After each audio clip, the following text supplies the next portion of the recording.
உடனுக்குடன் நேரலையில் நெல்லை சந்திப்பு கைலாசபுரத்தில் ரேஷன் கடையில் வாங்கிய பாமாயிலில் மண்ணெண்ணெய் கலந்திருப்பதாக புகார் எழுந்துள்ளது. அது தொடர்பான உடனுக்குடன் செய்தியை பார்த்து வருகிறோம். கூடுதல் விவரங்களை செய்தியாளர் செல்வராஜ் வழங்க கேட்கலாம். வணக்கம் செல்வராஜ், கூடுதல் விவரங்கள்.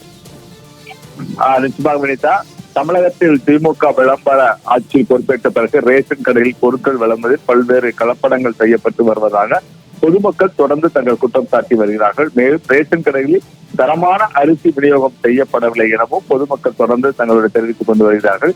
இந்த நிலையில் நெல்லை சந்திப்பு கைலாசபுரம் பகுதியில் உள்ள ஒரு ரேஷன் கடையில் கடந்த 5 நாட்களுக்கு முன்பாக அப்பகுதியைச் சேர்ந்த ஒருவர் தங்கள் பாமாயிலை வாங்கியுள்ளார். இந்த நிலையில் இன்று காலை பாமாயிலை தனது வீட்டில் சமைத்த போது அதில் ஒரு விதமான துர்நாற்றம் வீசியுள்ளது. இதன் பிறகு அது மண்ணெண்ணெயோட வாசனம் வீசியதால் அந்த பொதுமக்கள் மற்றும் அதிர்ச்சி அடைந்துள்ளார்.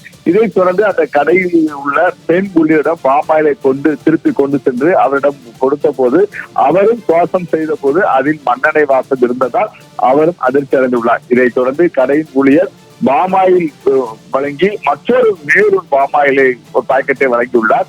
இதேபோல் பலர் தங்களுடைய வீடுகளில் வாங்கி சென்ற பாமாயில் கலப்படமாக மண்ணெண்ணெய் செய்யப்பட்டிருந்ததாக தெரிய வந்ததை தொடர்ந்து பலர் தங்களை கடைகளை நோக்கி சென்று தங்களுடைய மாற்று பாமாயிலை வழங்குமாறு தங்கள் தெரிவித்துக் கொண்டு வருகிறார்கள். இதேபோல் நெல்லை மாநகராட்சியின் பல்வேறு பகுதியில் இது போன்ற பாமாயில் மண்ணெண்ணெய் கலந்திருப்பதன் காரணமாக பொதுமக்கள் ஒரு விதமான அச்சத்தை அடைந்துள்ளார்கள். தமிழக அரசு இதனை உடனடியாக அந்த பாமாயிலை சோதனை செய்து பொதுமக்களுக்கு வழங்கப்பட வேண்டும் என்பது பொதுமக்கள் தங்கள் கோரிக்கையை வைத்துள்ளார்கள்.